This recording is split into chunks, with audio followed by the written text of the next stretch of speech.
নমস্কার ভাই। আর যাই হোক না কেন, ধান কাটিছি ভাই গাড়ি দিয়ে।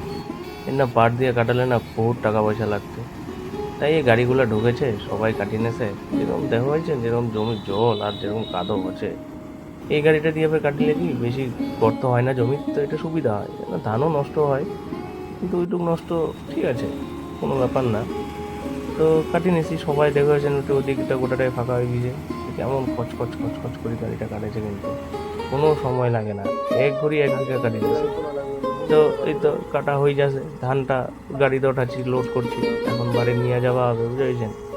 তো অনেক দূর, কিন্তু গাড়ি কিন্তু বিশাল দূর আছে মাঠত, অন্য থাকা বাড়ি নিয়ে যাচ্ছি, তা ঢালানিটা তোমাকে দেখাবো বাড়ি নেই।